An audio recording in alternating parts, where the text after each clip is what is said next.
فاتحہ.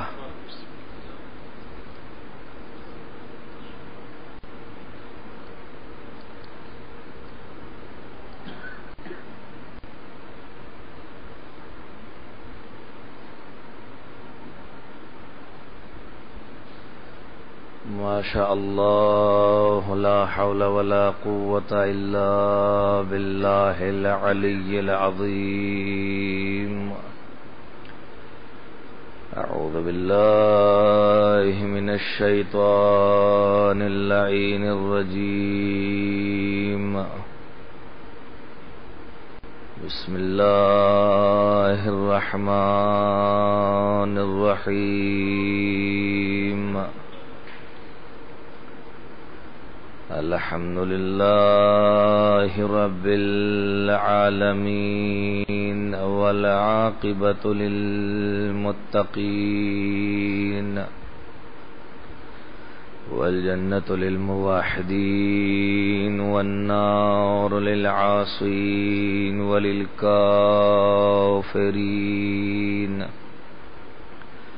والصلاة والسلام على مولانا ابی القاسم محمد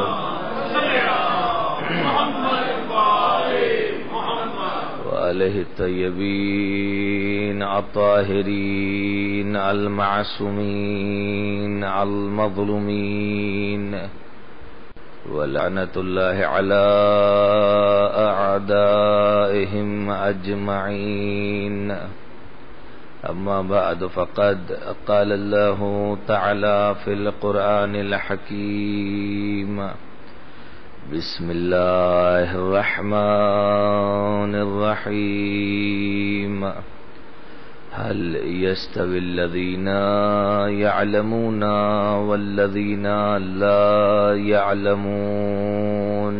صلوات پڑھ دیجئے محمد والے.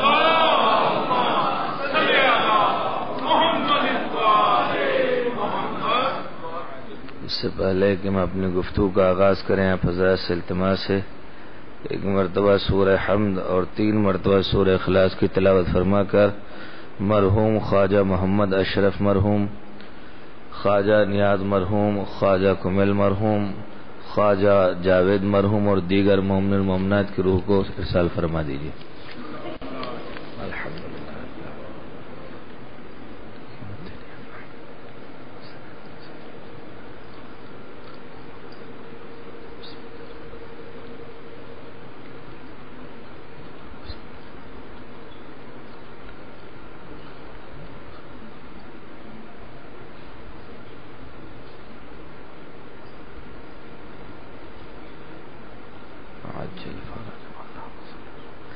صلوات ارسال فرما دیجیے محمد.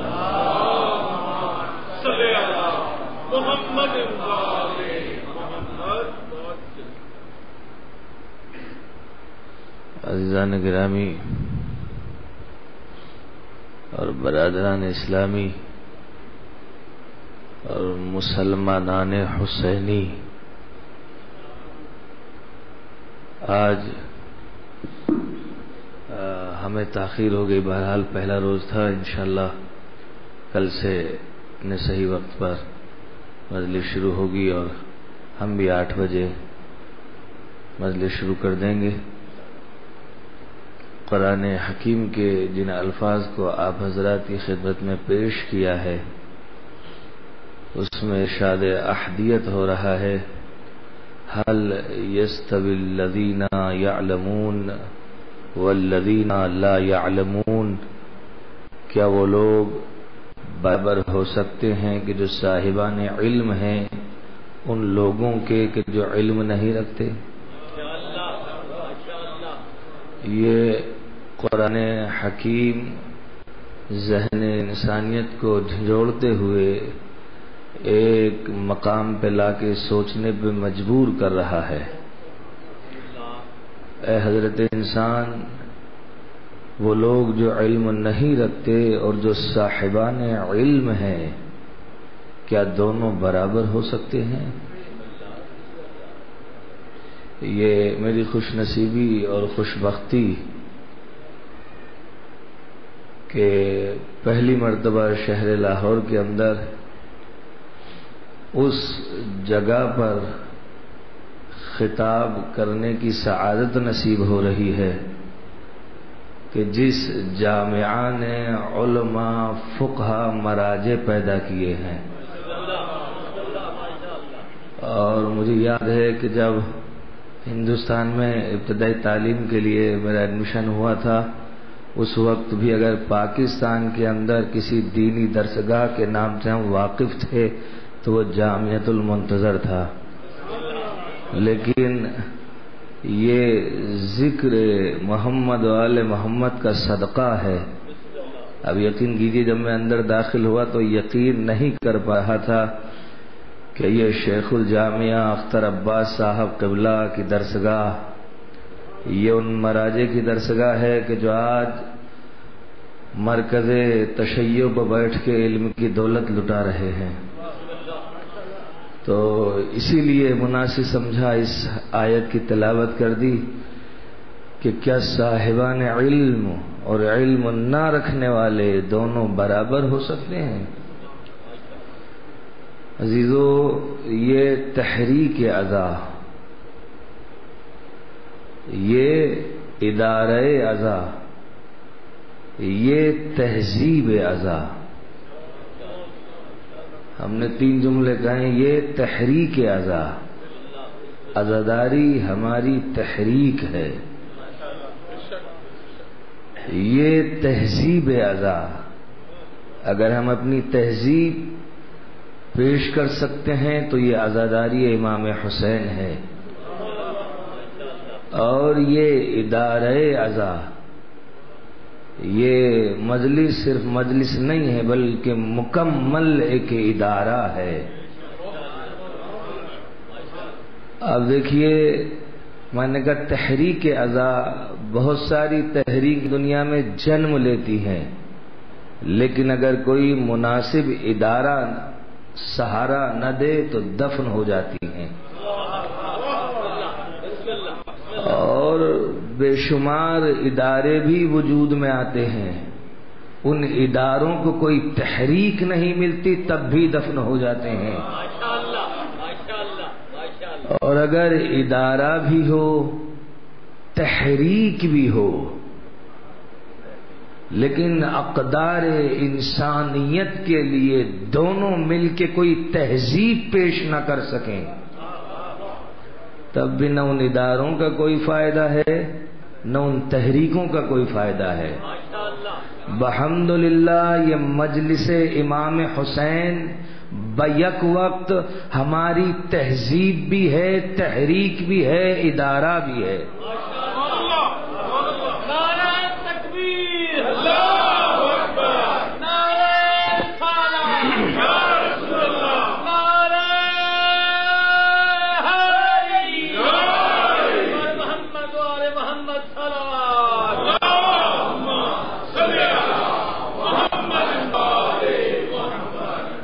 انشاءاللہ مجالس تو کل سے ہوں گے. اصل میں ایک محرم سے ہو یہ رہا ہے کہ عموماً تمام ہی خطبہ اکثر یہ کرتے ہیں کہ رات میں مجلسیں 2 مجلسیں پڑھنا ہوتی ہیں تو 2 بج جاتے ہیں، مومنین سے ملاقات، نماز فجر کے بعد سوتے ہیں.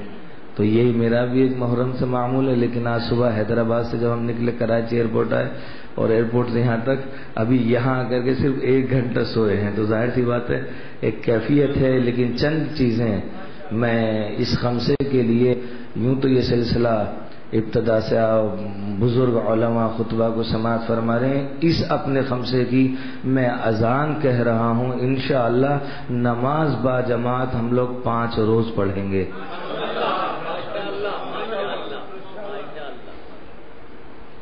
اور قرآن حکیم کے جن الفاظ کو ہم نے پیش کیا ہے کہ صاحبان علم اور علم نہ رکھنے والے کبھی برابر نہیں ہو سکتے. دنیا میں دیکھیے ہر انسان ہر دن کوشش کر رہا ہے کہ علم حاصل کرے، اور دنیا کو پڑھنے کے نتیجے میں مثلا آپ دیکھیں سائنسدان ہیں، ہر روز اسٹڈی کے نتیجے میں ہو یہ رہا ہے کہ زمین ہٹائیے تو خزانے نکل رہے ہیں، علم نکل رہا ہے. پہاڑوں کی چٹانیں ہٹاتے ہیں تو نئی تحقیق ملتی ہے، علم نمودار ہو رہا ہے۔ خدا بند متعال نے اس کائنات کو خلق فرمایا، ہر شے میں علم کو رکھا۔ مثلا اس زمین کے نیچے تہ در تہ علم ہے، آسمانوں میں علم ہے، یہ شجر کھڑے ہوئے ہیں علم ہے، توجہ سنیے گا۔ لیکن ایک شجر کھڑا ہوا ہے، بذات خود اس کا نام علم نہیں ہے۔ جو زمین ہے بذات خود اس کا نام علم نہیں ہے، تحقیق کے نتیجے میں، اسٹڈی کے نتیجے میں اس سے علم نمودار ہو رہا ہے، لیکن بذات خود اس کا نام علم نہیں ہے۔ علم تو دو ہی چیزوں میں علم کا اطلاق ہوتا ہے، جب ارادہ مشیت میں ہو تب علم ہے، جب کوئی چیز ذہن اور فکر اور ذہن انسانی میں سما جائے تب اس کا نام علم ہے۔ مثلا جب کوئی مفہوم ہمارے ذہنوں تک منتقل ہو تب اس کے اوپر اطلاق علم ہوتا ہے، ورنہ اس سے پہلے وہ علم نہیں ہے۔ دو ہی جگہ پہ علم کا اطلاق ہے، یا تو مشیت کے ارادے میں ہو یا ذہن انسانی کے اندر سمائے۔ بس ایک جملہ کہنے کا دل چاہتا ہے، آج دنیا میں سائنسدان زمینوں کو کھود رہے ہیں، علم نکل رہا ہے، تحقیق کر رہے ہیں، علم نکل رہا ہے۔ بس ایک جملہ کہہ کے یہاں سے گفتگو آغاز کروں، محسوس یہ ہوتا ہے کہ جو خزانے نکل رہے ہیں کسی نے خزانے چھپائے ہیں تو نمودار ہو رہے ہیں، کسی نے خزانے چھپائے ہیں تو نمودار ہو رہے ہیں۔ بہرحال لیکن عزیزو، آج دنیا تراب سے علم حاصل کر رہی ہے، اور تحقیق اور تعلیم اور اسٹڈی کے نتیجے میں تراب سے علم حاصل کر رہی ہے، تراب سے علم نمودار ہو رہا ہے۔ عزیزوں یہ تراب ہے، اگر کوئی در ابو تراب سے علم حاصل کرے، یہ تراب ہے۔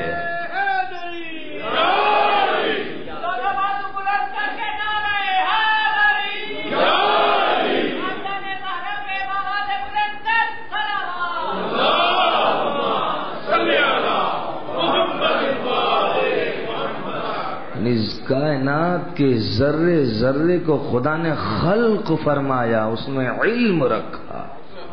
اور عزیزو، علم کے لیے ائمہ علیہ السلام نے، ہمارے معصومین نے، پہلے ایک روایت پیش کرنا چاہتا ہوں پھر گفتگو کا آغاز کروں گا۔ ایک شخص مولا امیر کائنات کی خدمت میں آیا،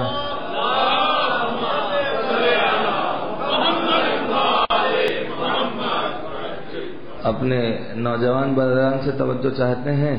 آیا اور آنے کے بعد اس نے کہا، مولا مجھے 3 بیماریاں ہیں، توجہ رکھیے گا، مجھے 3 بیماریاں ہیں۔ مولا نے فرمایا کیا؟ کہ ایک فاقے کی بیماری ہے، غربت کی بیماری ہے، مولا نے فرمایا اور دوسری جہالت کی بیماری ہے، تیسری نفس کی بیماری ہے۔ تو مولا نے فرمایا کہ نفس کی بیماری ہے؟ کہ ہاں نفس کی بیماری ہے۔ مولا نے فرمایا اللہ اکبر، علت النفس تعرض علی الطبیب، کہ جب آپ مریض ہو جائیں تو ایسا نہیں ہے ہاتھ پہ ہاتھ رکھ کے بیٹھے رہیں کہ شفا مل جائے گی، نہیں، مولا نے حکم دیا کہ جب آپ بیمار ہو جائیں تو ڈاکٹر کی طرف رجوع کریں۔ توجہ فرمائیے گا، مولا میرے کائنات نے فرمایا کہ علت النفس تعرض علی الطبیب، کہ جب آپ کو نفس کی بیماری ہے، جب آپ مریض ہیں، نسخہ بتا رہے ہیں امیر المومنین کہ آپ ڈاکٹر کی طرف رجوع کریں۔ اس نے فرمایا مولا فقر و فاقے کی بھی بیماری ہے۔ مولا نے فوراً آگے فرمایا کہ علت الفقر تعرض علی الکریم۔ میرے ساتھ رہیے گا عزیزو، امیر المومنین نے اپنے شیعوں کو منع فرمایا ہے کہ جب پریشانی آ جائے، قرضہ ہو جائے، گرفتار بلا ہو جاؤ، ہر نااہل سے کبھی سوال نہ کر دینا۔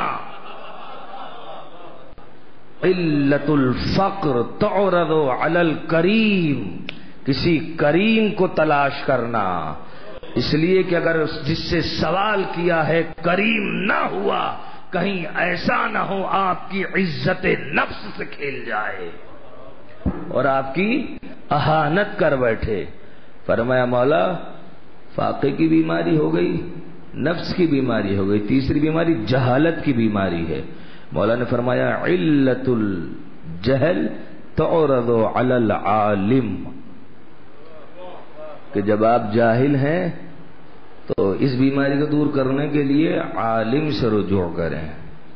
جس چیز کو آپ جانتے نہیں ہیں، آپ کے ذہن کے اندر مسئلہ شریعت نہیں ہے، پہلے تو اسلام نے حکم دیا کہ اتنا علم حاصل کیجئے. قرآن، نہج البلاغہ، صحیفہ سجادیہ، احادیث معصومین، احادیث نبوی، اگر آپ خود استنباط کر سکتے ہیں، استخراج کر سکتے ہیں، خود معنی و مطالب کو اخذ کر سکتے ہیں تو خود کریں. اگر نہیں کیا ہے تو پھر جہالت کی بنیاد پر ممبروں پر بیٹھ کے غلط فتوے صادر نہ کرنا، پھر عالم کی طرف رجوع فرمائیں. امیر المومنین کہتے ہیں کہ اگر جہل کی بیماری ہے تو عالم کی طرف رجوع کریں. یہ جو سائل آیا تھا، توجہ سنیے گا، بڑا چالاک تھا، بدو تھا، لیکن بہت سمجھدار تھا. ایک مرتبہ علی علیہ السلام سے مخاطب ہو کے کہتا ہے یا علی انت الکریم، یا علی انت الطبیب. اللہ اکبر. یا علی انت الکریم، اے علی آپ نے مجھے 3 نسخے بتلائے ہیں، میں کہاں کائنات میں تینوں کو تلاش کروں؟ بحمدللہ اس وقت میں ایسی شخصیت کے سامنے ہوں جو کائنات کا سب سے بڑا عالم ہے، جو کائنات کا سب سے بڑا طبیب ہے، جو کائنات کا سب سے بڑا کریم ہے. علی نے فرمایا، تاریخ کہتی ہے کہ تو نے صحیح کہا ہے. ایک مرتبہ حکم دیا جناب قمبر کو، قمبر بیت المال سے 3000 درہم لے کر کے آئیے. 3000 درہم منگائے. کہتے ہیں کہ مولا علی علیہ السلام نے پہلے 1000 درہم اٹھائے. اٹھانے کے بعد کہا تنفقوا الفا بعلت النفس، یہ 1000 درہم لے جاؤ، اس سے جا کر کے بیماری کا علاج کرنا، ڈاکٹر سے رجوع کرنا. پھر 1000 دیے. فرمایا وَتُنْفِقُ أَلْفًا بِعِلَّةِ الْفَقْرِ، ان 1000 درہم سے اپنے فاقے کو توڑ دینا، کھانے پہ خرچ کرنا. پھر مولا نے فرمایا 1000 درہم اور دیے، کہا تُنْفِقُ أَلْفًا بِعِلَّةِ الْجَهْلِ، اور ان 1000 درہم سے علم حاصل کرنا. کسی عالم کی بارگاہ میں جا کے امیر کائنات نے اس واقعے کے اندر، اس مسئلے کے اندر جب حل کیا تو 3 حصوں میں تقسیم کیا. فرمایا کہ اپنے جسم کا بھی خیال رکھنا، 1000 درہم خرچ کرنا، اپنے فاقے کا بھی خیال کرنا، اگر اللہ نے حلال روزی دی ہے 1000 کھانے پہ خرچ کرنا، اور 1000 تعلیم پہ خرچ کرنا. اللہ اکبر. ایسا نہ ہو کہ صرف کھاتے رہو، ایسا نہ ہو بس صحت کا خیال رکھو اور تعلیم کو فراموش کر دو. 3 حصوں میں امیر کائنات نے اس کو تقسیم کیا. بہرحال میں آپ کی خدمت میں عرض کرنا چاہتا ہوں عزیزوں، ہم اس امام کے ماننے والے ہیں کہ کائنات میں اس سے بڑا کوئی عالم نہیں.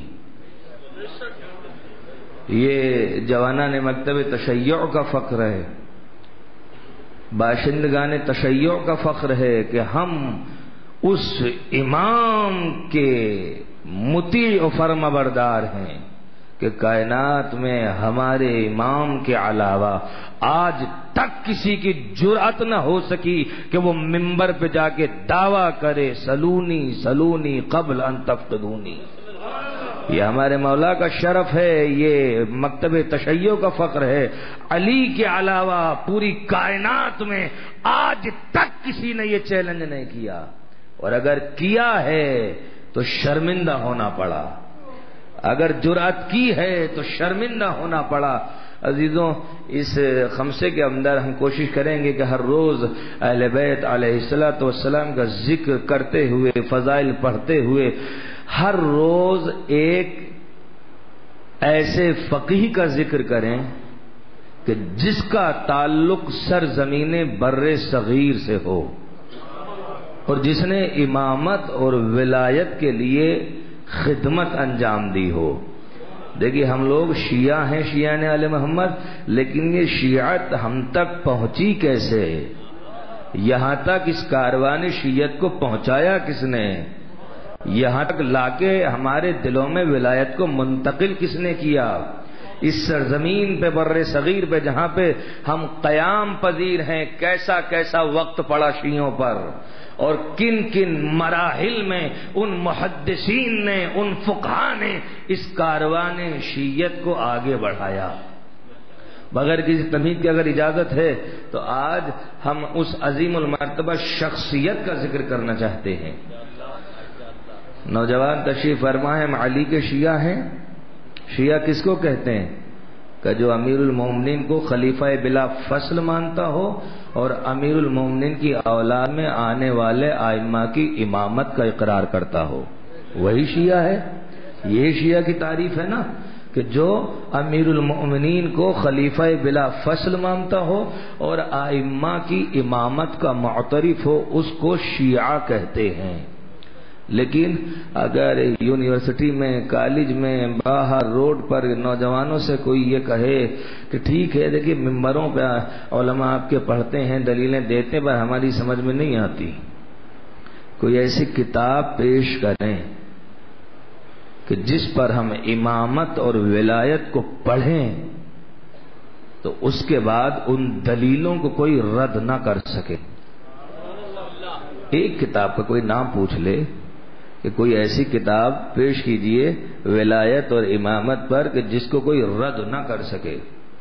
دیکھیے میں ابھی تفصیل میں جاؤں گا، لیکن ابتدا میں ذہنوں کے اندر بزرگ مجھ سے تشریف فرما ہیں، بزرگ مجھ سے بہتر جانتے ہیں، تمام تشریف فرمائے بزرگان، میں اپنے نوجوان برادران سے خطاب کر رہا ہوں۔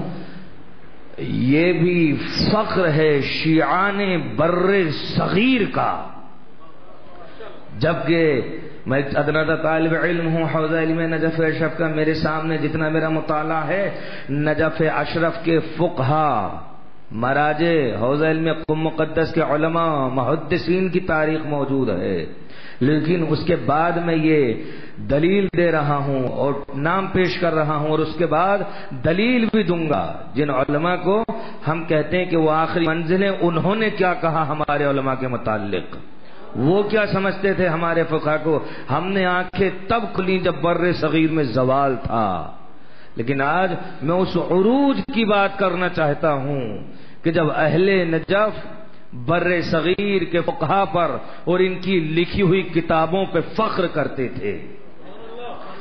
آج میں ان لمحات کو یاد دلانا چاہتا ہوں کہ جب حوزہ علمیہ قم مقدسہ کے علماء، مراجع، فقہا اس بر صغیر کے علماء کی لکھی ہوئی کتابوں کو چوم کے احترام سے رکھتے تھے، وہ ہمارا عروج تھا، اس میں کوئی شک نہیں، آج زوال ہے۔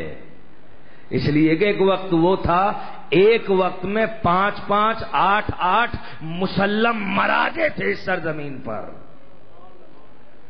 آج ہم خواب غفلت میں، ہمیں احساس بھی نہیں ہے کہ وہ کون سا زمانہ تھا۔ عزیزوں، میں نے کہا کہ ولایت میں سب سے بہترین کتاب یہ تشیع میں بر صغیر کے شیعوں کا فخر ہے۔ اگر امامت اور ولایت پر غیر معصوم کے قلم سے لکھی ہوئی کسی کتاب کو پیش کیا جا سکتا ہے تو وہ اس سرزمین کے عالم دین کی کتاب ہے، ہماری سرزمین کے بر صغیر کے عالم دین کی کتاب ہے، ولایت اور امامت پر۔ اور بلکہ آیت اللہ خمینی نے تو کشف الاسرار میں یہاں تک لکھا ہے، شیخ عباس قمی علیہ الرحمہ کو کون نہیں جانتا، محدث قمی، صاحب مفاتیح الجنان، انہوں نے تو یہاں تک لکھا اس عالم دین کی کتاب کے لیے کہ صدر اسلام سے لے کر اپنے زمانے کے لیے لکھتے ہیں وہ، آج تک ولایت مولا پر، امامت ائمہ اطہار پر اس سے بہترین کتاب نہیں ہے۔ خوش کی موضوع ہے، لیکن عزیزو ذہنوں میں راسخ کیجئے گا، ایک بر صغیر کے شیعوں پر زوال آیا تھا، کس کی شکل میں؟ شاہ محدث دہلوی کی شکل میں۔ شاہ محدث دہلوی مخالف فقہ کا عالم دین تھا دہلی کے اندر، اس نے ایک کتاب لکھی تھی تحفہ اثنا عشریہ، گویا اس نے شیعوں کو تحفہ دیا تھا، طنز میں نام رکھا تھا، اور اس میں اس نے ثابت کیا تھا کہ جن آیات سے، جن حدیثوں سے شیعان آل محمد مذہب شیعت یعنی ولایت اور امامت کو ثابت کرتے ہیں، استدلال کرتے ہیں، یہ من گھڑت ہے، آیتوں کی غلط تفسیر کرتے ہیں، حدیثیں ان کی گڑھی ہوئی ہیں، نبی نے ایسا کچھ نہیں کیا کہا، اور بنیاد سے شیعت کو ختم کر دیا تھا۔ کس نے؟ شاہ محدث دہلوی نے۔ کس کتاب میں؟ تحفہ اثنا عشریہ میں۔ جب یہ کتاب لکھی، نجف تک پہنچی، قم تک پہنچی، ایک مرتبہ کہتے وہاں پہنچی، وہاں بھی علماء پریشان ہو گئے، چاروں طرف سے علماء نے جواب لکھنا شروع کیے۔ بر صغیر میں عظیم المرتبہ شخصیت گزری ہیں جنہوں نے سب سے پہلے لکھنؤ کے اندر نماز جمعہ قائم کی تھی، حضرت آیت اللہ العظمیٰ سید دلدار علی غفران معاب۔ انہوں نے ایک جواب دیا۔ آپ حضرت شہید ثالث کے نام سے تقریباً واقف ہیں، آگرہ میں مدفون ہے، قاضی نور اللہ شوستری، شہید رابع دہلی میں درگاہ پندر شریف میں مدفون ہے۔ حضرت آیت اللہ مرزا محمد کامل کشمیری شہید رابع، انہوں نے ایک جواب لکھا۔ ایک کتاب تھی، ایک کتاب کے اتنے علماء نے جواب لکھے مکتب تشیع کے، اس لیے اس نے بنیاد سے شیعت کو ختم کر دیا تھا۔ اب دیکھیے، میں بر صغیر کے مجتہدین کی معرفی بھی کرا رہا ہوں ساتھ میں۔ اسی زمانے میں حضرت آیت اللہ العظمیٰ مفتی محمد قلی الکنتوری، کنتور ایک جگہ ہے لکھنؤ قریب میں، وہاں کے عالم دین تھے، انہوں نے کتاب لکھی تشہید المتائن، اس کے رد میں۔ سلسلہ آگے بڑھا، اسی زمانے میں حضرت آیت اللہ العظمیٰ میر حامد حسین موسوی، جنہوں نے کتاب لکھی، جس کتاب کا میں تذکرہ کر رہا ہوں، ابقات الانوار، کہتے ہیں جب یہ کتاب لکھی، نجف پہنچی، قم پہنچی، ایک مرتبہ وہاں کے مراج نے دیکھی، زمانہ مرزا شیرازی کبیر کا تھا، صاحب تمباکو، ان کا فتویٰ بڑا مشہور ہے۔ آیت اللہ زین العابدین مازندرانی، جب ہمارے علماء نے بر صغیر کے ایک عالم دین کی اس کتاب کو دیکھا، کہتے ہیں تحریروں کو پڑھا، تحقیق کو پڑھا، یہ لکھنے پر مجبور ہوئے کہ ایک غیر معصوم اتنی اعلیٰ تحقیق پیش نہیں کر سکتا جب تک کہ اس کے اوپر امام زمانہ کا خصوصی لطف نہ ہو۔ اللہ اکبر، جب تک کہ امام کا خصوصی لطف نہ ہو۔ تو کتاب کون سی لکھی؟ جواب میں ابقات الانوار، ولایت پر نوجوانوں، امامت پر، ائمہ اطہار پر سب سے بہترین کتاب کوئی پیش کی جا سکتی ہے تو وہ کتاب ابقات الانوار ہے۔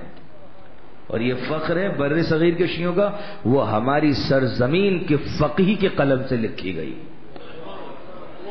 میں نے آپ سے عرض کیا کہ حضرت آیت اللہ خمینی، حضرت آیت اللہ خوئی، شیخ محدث قمی، مرزا شیرازی کبیر، آیت اللہ شیخ زین العابدین مازندرانی، ان علماء نے اس کتاب کے لیے لکھا ہے کہ آج تک کی ولایت پر سب سے اچھی کتاب ہے، امامت پر سب سے اچھی کتاب ہے۔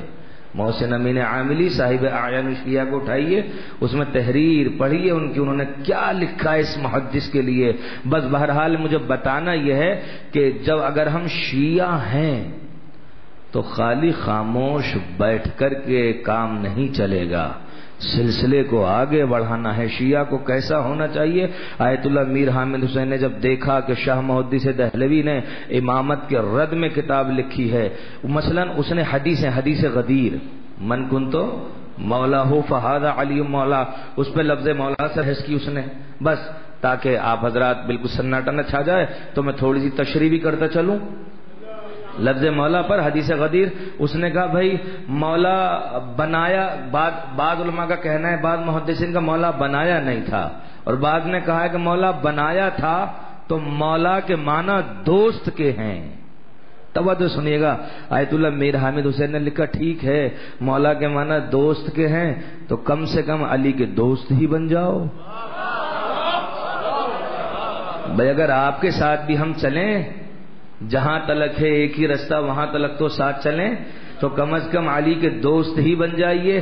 بہرحال کہا لفظ مولا کا مطلب یہاں پر دوست مراد ہے. عزیز سنیے گا, ہمارے علماء نے تحقیق پیشی کر, سامنے کی بات ہے, علماء خطبہ سے آپ سنتے رہتے ہیں کہ مولا اگر علی کے متعلق نبی نے صرف یہ کہا ہوتا من کنت مولا ہوں فہذا علی مولا, جس کا میں مولا ہوں اس کا یہ علی مولا ہے, ہم بھی لغت کو دیکھ کے مولا کا یہی مطلب لے لیتے. لیکن صرف یہ جملہ نہیں کہا تھا, نبی نے 3 ٹکڑے ارشاد فرمائے تھے. یہ تیسرا حصہ ہے. نبی نے فرمایا تھا اللہ مولائی وانا مولا المؤمنین من کنت مولا فہذا علی مولا. نبی نے فرمایا تھا اللہ میرا مولا, میں مومنین کا مولا, اور جس کا میں مولا اس کے یہ علی مولا. اے مورخ مجھے بتلا اللہ کن معنی میں مولا ہے؟ ہمیں بتلاؤ نبی مومنین کا کس معنی میں مولا ہے؟ ارے جس معنی میں خدا مولا, جس معنی میں نبی مولا, انہی معنی میں علی مولا.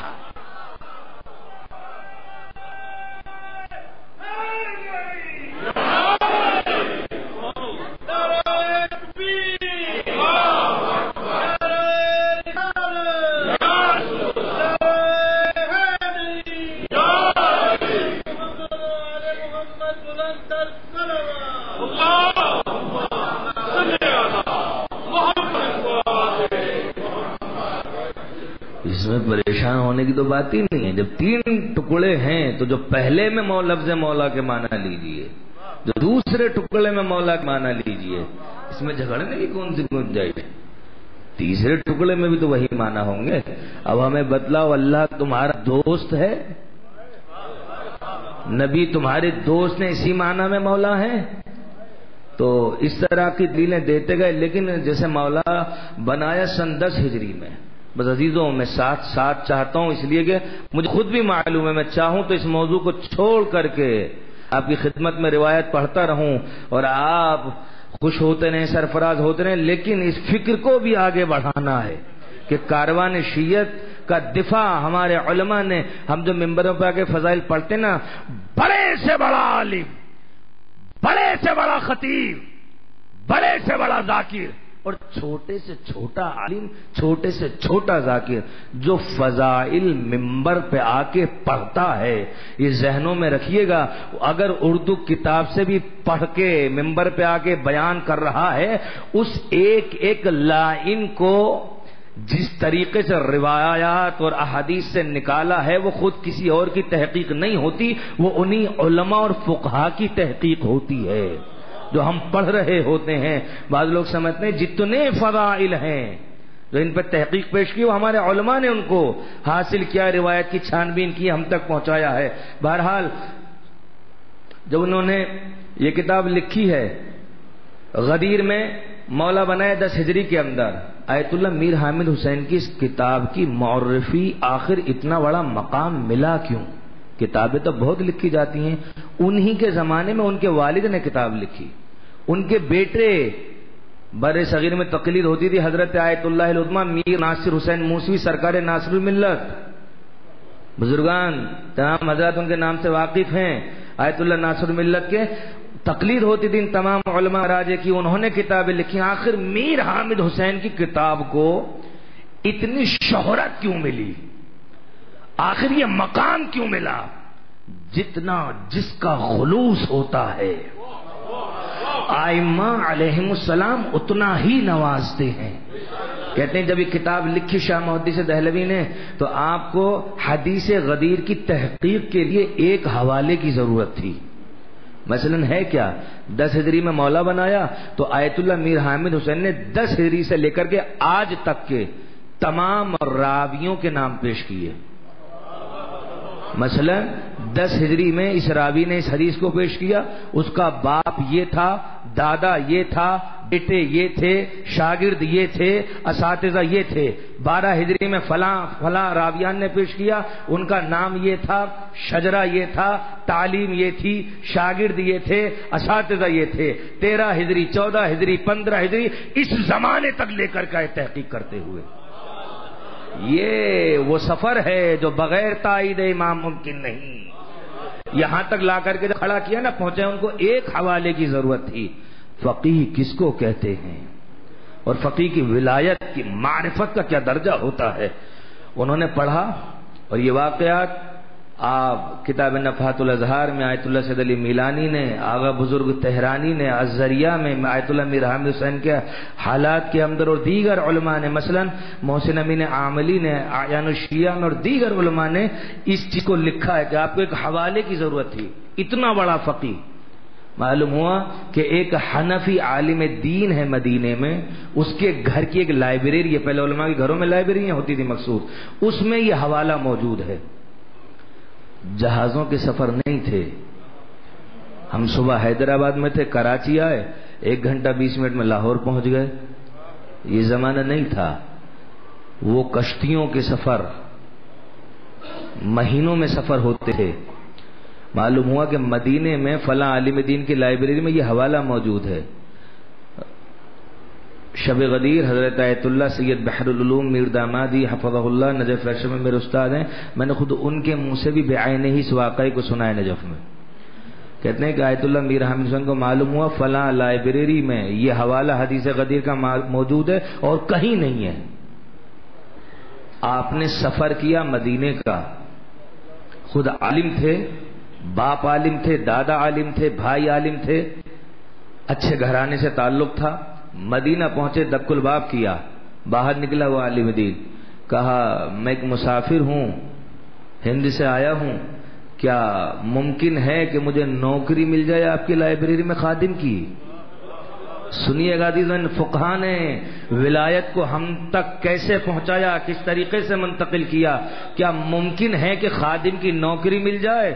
اس نے چہرے کو دیکھا، شرافت ٹپک رہی تھی، اور چہرہ پرنور علم سے منور تھا۔ ایک مرتبہ فرمایا لکھنا پڑھنا جانتے ہو؟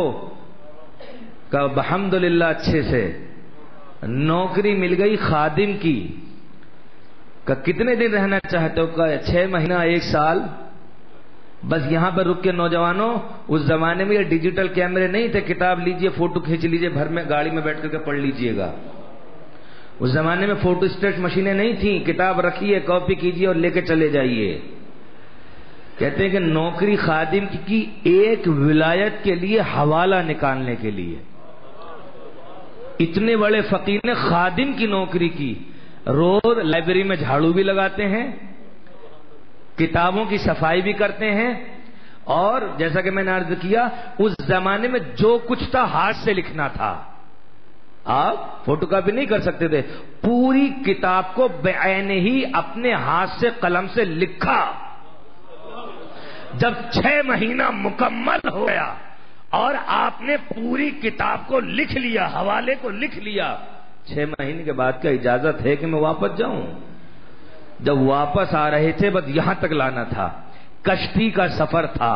دیکھیے میں نہیں عرض کر رہا ہوں، آغا بزرگ تہرانی جیسی شخصیت کتاب ذریعہ میں لکھتی ہے کہ جب آیت اللہ میر حامد حسین یہ حدیث غدیر کا حوالہ لے کے آ رہے تھے، کشتی میں دریا میں سفر کر رہے تھے، جس اس زمانے میں بکسے ہوتے تھے لوگوں کے پاس، بکسا دریا میں گر گیا۔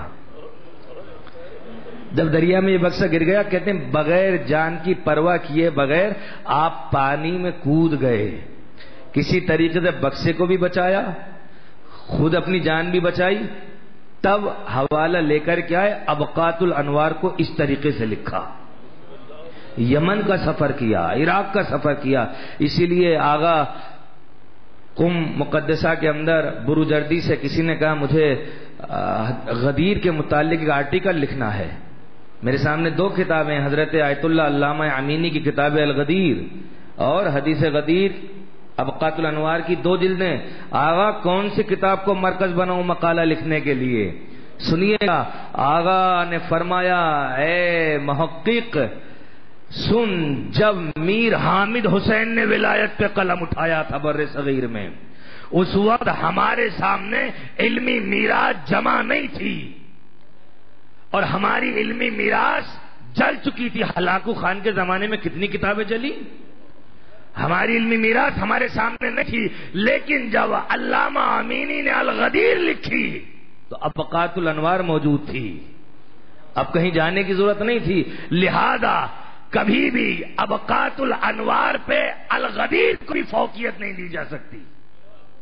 اور عزیزو، الغدیر وہ کتاب ہے جو شیعوں کی ریڑھ کی ہڈی کہا جا سکتا ہے. کتابوں میں، شیعہ کتب میں شیعوں کی کتابوں کی ریڑھ کی ہڈی ہے کتاب الغدیر.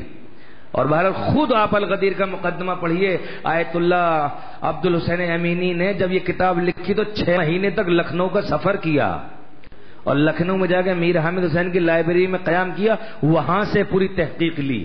خود انہوں نے اعتراف کیا اس کتاب کے اندر.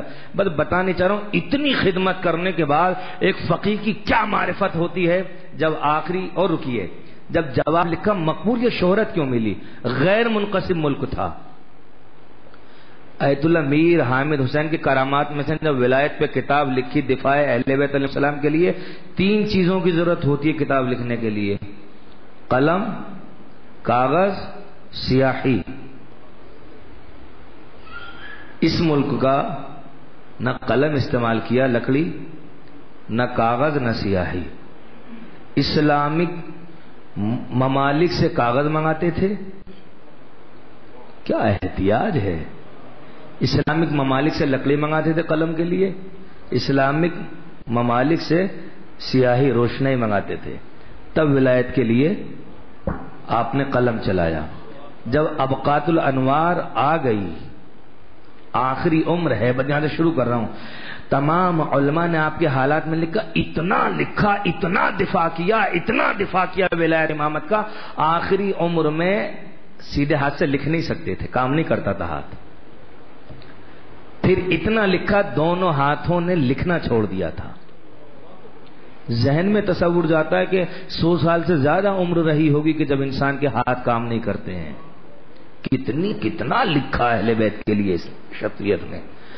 آیت اللہ ناصر ملت نے فرمایا کہ جب ہم نے اپنے بابا کو آیت اللہ میر حامد حسین کو غسل دیا اور غسل دینے کے لیے جب ہم نے لٹایا ہے تو آپ کے سینے پر کتابوں کے نشان تھے کہ آخری عمر میں نہ آپ بیٹھ نہیں سکتے تھے، لیٹے ہوتے تھے، کتاب رکھی ہوتی تھی، مطالعہ کرتے تھے. منشی اس زمانے میں بیٹھے ہوتے تھے، خود بولتے تھے، کہتے تھے ولایت پہ لکھو.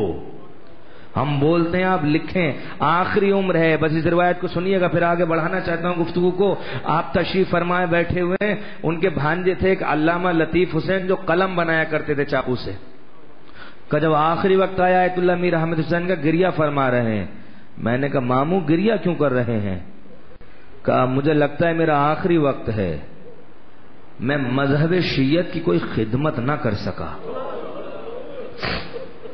میں مذہب شیعت کی کوئی خدمت نہ کر سکا. کہ علامہ لطیف صاحب کہتے ہیں کہ میں نے کہا ماموں مجھے تو اپنی شفاعت کا یقین ہے کہ ابقات الانوار ساری دنیا میں مشہور ہو چکی ہے اور ولایت اور امامت کا سب سے بڑا علمی لٹریچر ہے غیر معصوم کے قلم سے صادر ہونے والا. علماء نے لکھا یہ معجزہ ہے میر حامد حسین کا کہ ابقات الانوار جیسی کتاب لکھی. کہا مجھے تو اپنی شفاعت کا یقین ہے. جواب سنیے گا. آیت اللہ میر حامد حسین نے فرمایا لطیف حسین صاحب اپنے بھانجے سے کہ سنو، جس کی جتنی معرفت ہوتی ہے وہ اتنا ہی کلام کرتا ہے. جس کی جتنی معرفت ہوتی ہے وہ اتنا ہی سوچتا ہے. اس کے بعد آپ نے ایک وصیت کی، بس یہ سن لیجئے اور سلسلہ آگے بڑھا رہا ہوں. فرمایا اپنے بھانجے لطیف حسین صاحب سے اب قدر نوال لکھنے کے بعد کہ میری ایک وصیت ہے. کہ فرمائیے مامو جان. کہ میں نے کہا یہ حدیثوں پر جلدیں لکھی. مثلا ایک حدیث انا مدینۃ العلم و علیم بابا، پوری تحقیق پیش کی اس زمانے سے اس زمانے تک. ایک جلد حدیث خیبر پہ، ایک جلد حدیث مناسب علیان، ایک حدیث غدیر. مثلا حدیث غدیر پہ آپ نے 2 جلدیں لکھی. تمام حدیثوں پہ 1 جلد لکھی. دوسرے حدیث ثقلین آپ نے جب ہاتھ سے یہ لکھی اور خطاطی کی، ہر حدیث پر ایک حدیث غدیر پہ 2 نسخے لکھے ایک جیسے. فرماتے ہیں وصیت میں اپنے بھانجے کو کہ میری الماری میں ساری حدیثوں کے ایک جلد ہے، حدیث غدیر کی 2 جلدیں، 2 نسخے لکھے میں نے. کہ فرمائیے ماموں کہ جب میرا انتقال ہو جائے مجھے قبر میں لٹا دیا جائے، میری وصیت ہے جو میں نے ایکسٹرا 2 جلدیں لکھی ہیں کھول کے ایک جلد کو حدیث غدیر سے میرا چہرہ ڈھک دینا، ایک جلد کو کھول کے میرے سینے پر رکھ دینا. کہ ماموں کیوں؟ کہ مجھے یقین ہے قبر میں میرے مولا تشریف لاتے ہیں، جب مولا سے ملاقات ہوگی تاکہ میں پیش کر سکوں مولا اپنی شفاعت کے لیے ابقات الانوار کی حدیث غدیر لایا ہوں۔ یہ معرفت ولایت ہم تک ایسے ہی نہیں پہنچی، بڑی قربانیاں دی ہیں علماء نے، فقہا نے، اس سلسلے کو آگے بڑھانے کے لیے بڑی قربانیاں دی ہیں۔ اور ولایت کوئی ایسی چیز نہیں ہے، ولایت اس انرجی کا نام ہے، اس طاقت کا نام ہے۔ جملہ سنیے گا، جملہ معصوم امام جواد کا ہے کہ اگر کسی شیعہ کے دل میں ہماری ولایت ہو اور پانی پر ہمارا نام لے کے قدم رکھ دے تو پانی پہ راستہ بن جائے۔ ولایت اس کو کہتے ہیں، ہماری ولایت کی وہ برکات ہیں، وہ فیوض ہیں کہ اگر ہماری ولایت دل میں ہو اور انسان قدم رکھ دے پانی پر تو پانی پر راستہ بن جائے، سفر کرنے لگے۔ معصوم کا کلام، کلام الامام، امام الکلام، شک بھی نہیں کر سکتے، تو بانی پر راستہ آپ قدم رکھیے۔ اس کا مطلب یہ ہے ہماری روح میں ابھی تک پیوست نہیں ہوئی ہے ولایت اس طریقے سے کہ ہم کو معرفت کی جن منزلوں پہ ہونا چاہیے۔ علماء فقہا نے لکھا ہے معصومین کی باتیں تو بہت بلند ہیں کہ اگر ہمارا ایک دن آیت اللہ میر حامد حسین جیسے فقہا کی زندگی پہ گزر جائے ایک دن تو ہماری شفاعت کے لیے کافی ہے۔ اللہ اکبر۔ پھر آیت اللہ بحر العلوم تقریر میں فرما رہے تھے کہ ایک دن نہیں، ایک گھنٹہ اپنے اندر کوئی ولایت کے لیے اتنا خلوص پیدا کر لے ائمہ کے لیے۔ اور عزیزوں، دو ہی تو کتابیں ہیں جو سب سے بڑی پیش کی جاتی ہیں، ابقات الانوار اور کتاب الغدیر۔ علامہ امینی کون ہے جس نے غدیر پر ایسی تحقیق پیشی ہے؟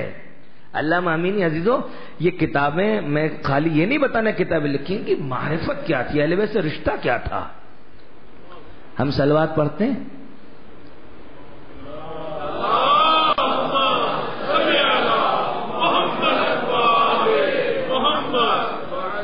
خوشنودی امام زمان بآواز بولیں صلوات رسول فرمائیں۔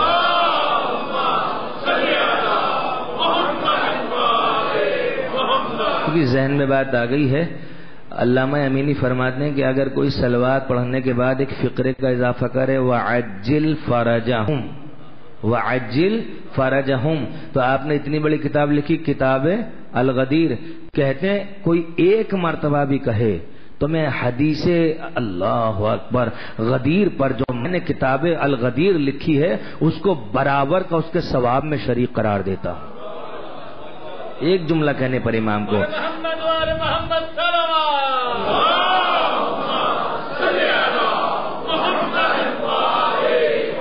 ایک جملہ کہنے پر، احسن تم، ایک جملہ کہنے پر۔ یہ لوگ وہ ہیں کہ جنہوں نے کاروان شیعت کو آگے بڑھایا۔ میں نے بر صغیر کی شخصیت پیش کر دی، بس ایک بات اور عرض کرنا چاہتا ہوں صاحب الغدیر کے لیے، اور انشاءاللہ پھر کل گفتگو ہوگی، بیداری سنیے گا۔ کون ہے علامہ امینی؟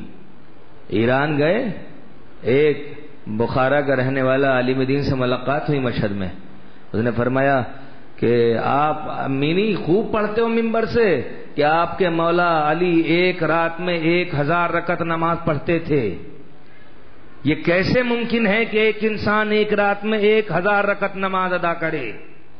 علامہ امینی کہتے ہیں اس دشمن کی بات میرے دل میں زخم کر گئی کہ میرے مولا پہ طنز کر دیا اس نے۔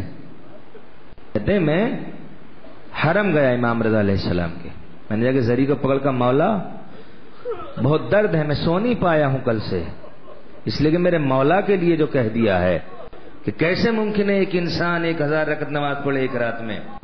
مولا میں سویا نہیں ہوں، مجھے توفیق دیے۔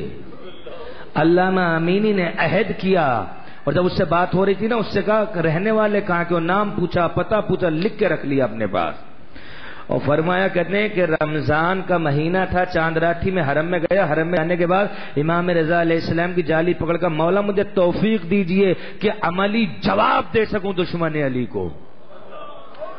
کہتے ہیں میں نے پہلی رمضان سے ہر رات 1000 رکعت نماز پڑھنا شروع کی، اور جب مکمل 29 رمضان تک 1000 رکعت نماز پڑھی حرم مولا امام رضا میں، عید ہو گئی، اس کے بعد اس کا ایڈریس لے لیا، تو اس کے گھر گئے جواب دینے کے لیے کہ میرے مولا پہ تو نے اعتراض کیا تھا، جا کے دکل با کہ وہ ملا، اس نے تنزیہ کہا کہ ہاں فرماؤ امینی کیا سوچا، کیوں پڑھتے ہو ایسی باتیں منبر سے خرافات، کہ تم میرے مولا کے لیے باتیں کرتا ہے جس کے لیے نبی نے فرمایا کہ علی کی 1 ضربت عبادت ثقلین دادی ہے۔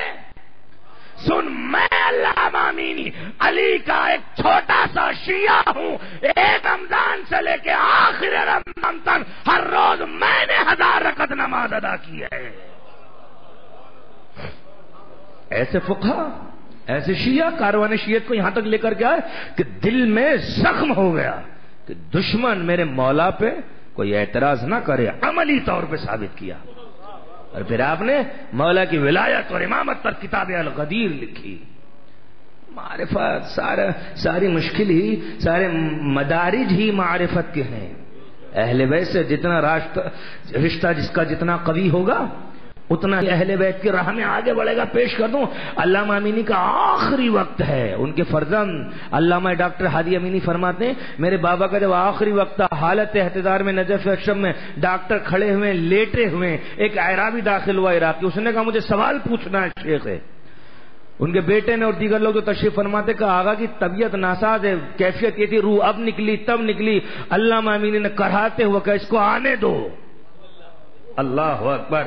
امام ہمیشہ آخر لحظہ ہدایت کرتا ہے تو علماء صالحین بھی جب تک روح موجود ہے امت کی ہدایت کرتے ہیں۔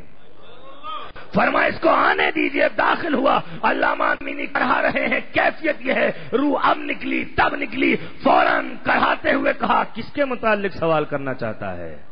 عقائد میں کس کے متعلق؟ یہ ذہنوں میں رہے، ڈاکٹر کوئی سینہ دبا رہا ہے، کوئی ہاتھ دبا رہا ہے، کھڑے ہوئے ہیں، علامہ امینی بستر پر لیٹے ہوئے ہیں۔ ایک مرتبہ اس اعرابی نے کہا جناب سیدہ کے متعلق، علامہ امینی ایک مرتبہ اٹھ کے بیٹھ گئے۔ ڈاکٹروں نے، بیٹے نے کہا کہ آپ کی طبیعت ایسی نہیں ہے، لیٹ جائیے۔ کہ یہ کیسے ممکن ہے میری شہزادی کا نام لیا جائے، علامہ امینی بستر پہ لیٹا رہے۔ یہ معرفت کے مدارج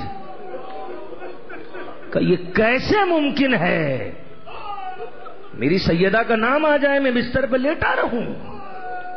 عزیزو تب معرفت ملی، امام وقت نے لطف کیا ان شخصیات پر، تب انہوں نے دفاع ولایت کیا۔ انشاءاللہ ہم اس سلسلے کو آگے بڑھاتے رہیں گے اور آپ کی خدمت عالیہ میں مفاہیم پیش کرتے رہیں گے، اور کل سے انشاءاللہ 8 بجے ہم 8 بجے سے پہلے حاضر ہو جائیں گے۔ لیکن عزیزوں یہ ان علماء کی خدمات تھی۔ آج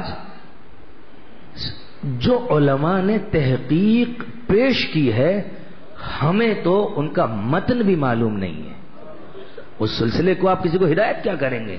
ہمیں تو یہ بھی معلوم نہیں ہے کہ ہماری سرزمین کے فقیہ نے ولایت و امامت پر سب سے بہترین کتاب لکھی، اس کا نام کیا ہے، اس عالم دین کا نام کیا ہے، ان کا خاندان کیا ہے، ان کی دیگر کتابیں کیا ہیں۔ عزیزوں راہ ولایت میں شیعت قربانی مانگتی ہے، لیکن جب کوئی قربانی دیتا ہے، اگر کوئی اہل بیت کی طرف 1 قدم آگے بڑھتا ہے وہ 70 قدم آگے بڑھ کے سینے سے لگاتے ہیں۔ اور یہی لطف ہے جب کسی کے اوپر امام وقت کا خصوصی لطف ہوتا ہے تو کوئی میر حامد حسین بن کے چمکتا ہے، کوئی علامہ امینی بنتا ہے، اور سید محمد جب امام وقت سے رجوع کرتے ہیں تو وہ سینے سے لگا کے بحر العلوم بنا دیتے ہیں، صرف سینے سے لگاتے ہیں امام زمان غیبت کبریٰ میں۔ سید مہدی بحر العلوم کہتے ہیں کہ مجھے مولا نے سینے سے لگایا تھا، ایسے علم کا سمندر ٹھاٹھے مار رہا تھا کہ اب میرے سامنے تمام علوم ایسے تھے جیسے ہاتھ میں 5 انگلیاں۔ عزیزو معرفت اور لطف کی بات ہے جس پہ لطف ہو جائے۔ ایت اللہ میر حامد حسین کے لیے ایک چیز اور علماء نے لکھی ان کے حالات کے اندر کہ کبھی بھی مکمل شہادت امام حسین نہیں سن پاتے تھے۔ لکھنؤ میں مجلس ہو رہی تھی، کہتے ہیں کہ خطیب منبر پر امام حسین سید الشہداء شہادت پیش کر رہا تھا، اچانک شور ہوا کہ کسی پہ غشی طاری ہو گئی. کہ کیا ہوا؟ کہ جہاں پہ عزاداروں کی جوتیاں پڑی ہیں آیت اللہ میر حامد حسین تشریف لائے تھے، ابھی مصائب امام حسین شروع ہوئے تھے، غش طاری ہو گیا. کیوں؟ میں نے کہا جس کی جتنی معرفت ہوتی ہے وہ اتنا ہی سوچتا ہے، اتنا ہی مکاشفات اس کو ہوتے ہیں، اسی کیفیت میں جا کے سنتا ہے. ہم رسمی طور پہ سنتے ہیں جتنی ہماری معرفت ہے. بھئی جیسے ہم بھی کربلا سنتے ہیں، پر سلمان ہوتے تو ایسے نہ سنتے، ان کا درجہ الگ تھا. شیعہ ہم بھی ہیں، شیعہ وہ بھی ہیں، درجات کا فرق ہے. اگر آدمی سمیت عمار ہوتے تو وہ ایسے نہ سنتے، کیونکہ ان کی معرفت کجا، ہم کجا. درجات اور مدارج ہیں. یہ علماء صالحین شہادت امام نہیں سن پاتے تھے. کیوں؟ عزیزو، واقعہ کربلا رونما ہوا اور ظلم کی انتہا ہوئی. بس 2-3 منٹ آپ کی خدمت عالیہ میں. اصل مجلس تو اس لیے کہ یہی مصائب ہوتے ہیں. واقعہ کربلا ہوا جب ابن زیاد کے دربار میں یہ سب لوگ پہنچے ہیں، پورے قافلے کو لے کے قید کر کے. ابن زیاد نے کہا شمر ہمارے ساتھ، تم نے حسین کو قتل کر دیا، تم نے عباس کے بازو قلم کیے، 6 ماہ کے شیرخوار کو بھی نہ چھوڑا، تم نے خیموں میں آگ لگائی، علی کی بیٹیوں کے سروں سے ردائیں چھینی، تم نے بیمار کا بستر چھینا، تم نے بیویوں کے ہاتھ پسے گردن سے باندھے، تم نے بیمار امام کے ہاتھ میں مہار ناقہ دی. ابن زیاد ظالم اپنے دربار میں پوچھتا ہے کوئی ایسی منزل ہے کہ تمہیں کہیں پر رحم آیا ہو؟ کوئی ایسی منزل ہے کہ تمہارا دل پسیج گیا ہو؟ روایت کہتی شمر آگے بڑھا. شمر آگے بڑھ کے کہتا ہے میں نے سکینہ کے تماچے لگائے، مجھے رحم نہیں آیا. شمر آگے بڑھ کے کہتا ہے میں نے علی کی بیٹیوں کے سروں میں نیزوں سے ردائیں چھینی، مجھے رحم نہیں آیا. ایک جملہ کہتا ہے شمر ملون ابن زیاد کے دربار میں، ابن زیاد ایک منزل وہ تھی کہ مجھے بھی رحم آ گیا تھا. ابن زیاد کہتا ہے شمر وہ کون سی منزل تھی کہ جب حسین آخری رخصت کے لیے خیمے میں آئے. اجرکم علی اللہ، اجرکم علی الامام المہدی. روایت کہتی ہے ایک مرتبہ شمر نے کہا جب حسین آخری رخصت کے لیے آئے اور رخصت ہو کے حسین جا رہے تھے، میں کھڑے ہو کے دیکھ رہا تھا کہ 32 یتیم بچے تھے چھوٹے چھوٹے، حسین کے قدموں سے لپٹے ہوئے تھے، ہاتھوں کو جوڑ کے کہتے تھے آقا آپ جا تو رہے ہیں لیکن اتنا بتلائیے ہمیں کس کے حوالے کر کے جا رہے ہو. حسین نے ہاتھوں کو بلند کیا، پروردگار گواہ رہنا. اجرکم اللہ، اجرکم علی الامام المہدی. عزاداروں، نوجوانوں مجلسوں میں رویا کرو. امام زمانہ کو نوجوانوں کا گریہ بہت پسند ہے. عقیدت کہتی جب نوجوان فرش مجلس پر روتا ہے میرے زمانے کا امام دعا کرتا ہے پروردگار اس کی جوانی سلامت رہے. جب حسین آخری رخصت کے لیے آئے شمر ملعون جیسا جفاکار کہتا ہے کہ میرا دل نرم ہو گیا جب چھوٹے چھوٹے بچے حسین کے قدموں سے لپٹے ہوئے صدا بلند کر رہے تھے آقا ہمیں کس کے حوالے کر کے جا رہے ہو. حسین خدا سے فریاد کر رہے تھے پروردگار گواہ رہنا میں نے یہ امتحان بھی دے دیا. حسین نکلے. بس عزیزو مختصر کر رہا ہوں. حسین نکلے. روایت کہتی حسین رہوار پہ سوار ہوئے. کیفیت یہ تھی کہتے تھے رہوار یہ میری آخری سواری ہے، بس اب تجھے حسین زحمت نہ دے گا، مجھے مقتل تک پہنچا دے. بس عزادارو روایت کہتی ہے حسین سوار ہوئے لیکن سوار قدم آگے نہیں بڑھاتا ہے. حسین نے کہا اے میرے رہوار کیا تو نے بھی میرا ساتھ چھوڑ دیا؟ عزادارو رہوار نے ایک مرتبہ کہا آقا اشارہ کیا میرے قدموں کی طرف دیکھیے. حسین نے کیا منظر دیکھا، 4 سالہ بچی رہوار کے قدموں سے لپٹی ہوئی گریہ کر رہی تھی. اے میرے بابا کے رہوار میرے بابا کو نہ لے جا، اس لیے کہ جو صبح سے جاتا ہے وہ واپس نہیں آتا۔ حسین رہوار سے اترے، روایت کہتی جب رہوار سے اترے ایک مرتبہ فرمایا سکینہ آپ نے تو ہمیں رخصت کر دیا تھا تو اب کیوں تشریف لے آئی؟ سکینہ نے کہا بابا آپ تو جانتے ہیں کہ ہمیں آپ کے سینے کے بغیر نیند نہیں آتی ہے۔ بابا آپ سے بہتر کون جانتا ہے کہ آپ کے سینے کے بغیر ہمیں نیند نہیں آتی ہے۔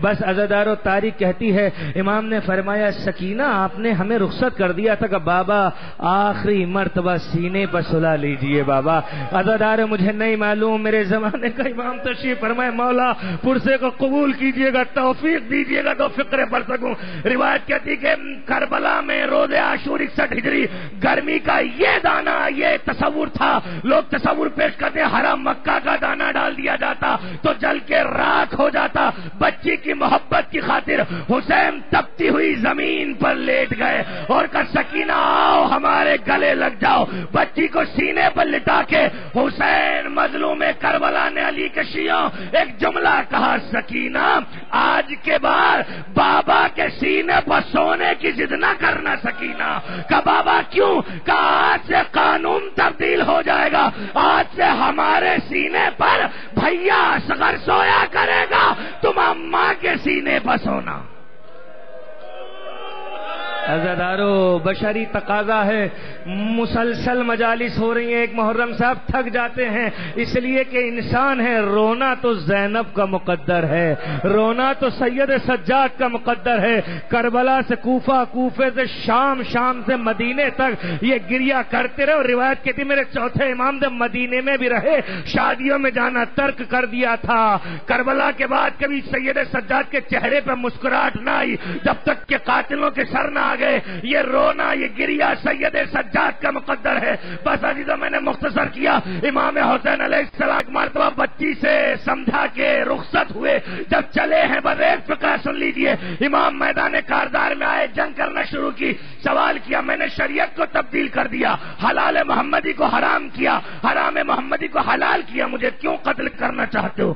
ایک آواز آئی لبغض ابیک، ہم تمہیں تمہارے بابا کے بغض میں قتل کر رہے ہیں۔ بس اب حسین کی شمشیر ولہ نہ ہوئی، اب جہاد کرنا شروع کیا۔ روایت کہتی ہے یزید کی فوجیں بھاگ رہی تھی، حسین حملہ کر رہے تھے، حملہ کرتے کرتے ایک مرتبہ مقتل کی طرف دوڑے، کہا میرے لال اکبر بابا کی جنگ نہ دیکھو گے میرے لال۔ کبھی گھوڑے کو آگے بڑھاتے ہوئے عباس کے قریب پہنچے، ارے میرے جوان بھائی بوڑھے آقا کی جنگ نہ دیکھو گے۔ روایت کہتی ہے کبھی حبیب کے لاشے بگئے، ارے حبیب اپنے آقا کی جنگ نہ دیکھو گے۔ سنیے عزیزوں، اب روایت کہتی ہے حسین کا آخری وقت تھا، ایک مرتبہ آواز غیبی آئی، یا ایھا النفس المطمئنہ ارجعی الی ربک راضیۃ مرضیہ۔ حسین میں تجھ سے راضی ہو گیا، اب تو بھی مجھ سے راضی ہو جا، آ میری طرف آ جا۔ حسین نے نیام میں تلوار کو رکھا۔ راوی کہتا ہے حسین کا نیام میں تلوار کو رکھنا تھا، ایک مرتبہ بھاگی ہوئی فوجیں سمٹی، کسی نے نیزہ مارا، کسی نے تلوار ماری، کسی نے پتھر مارا۔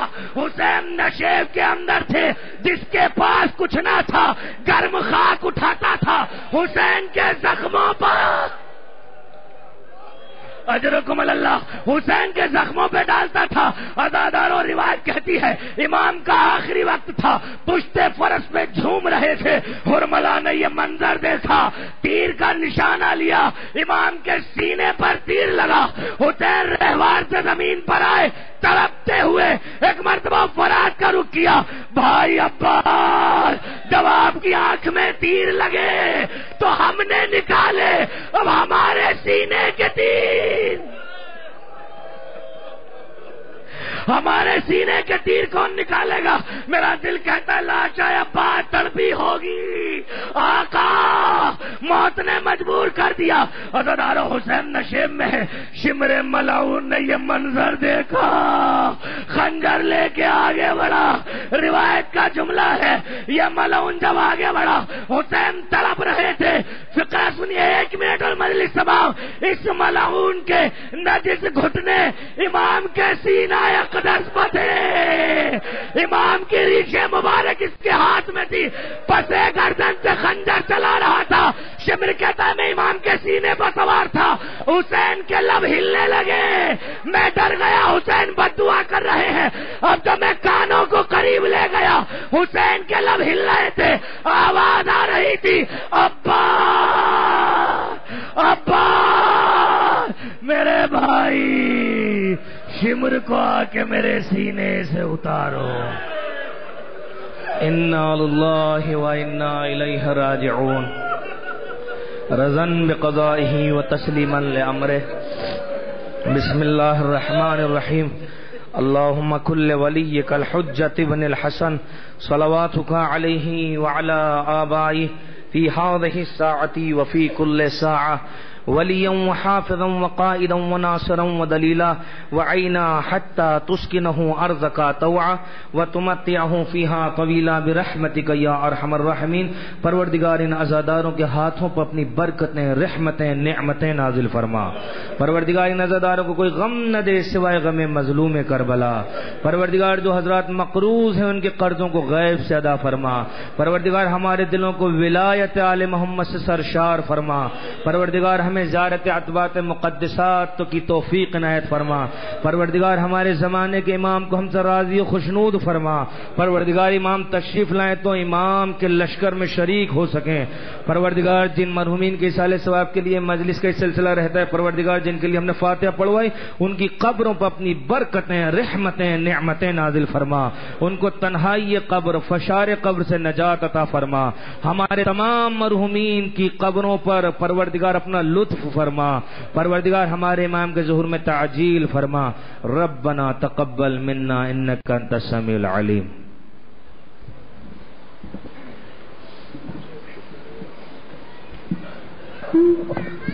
یا حسین یا حسین.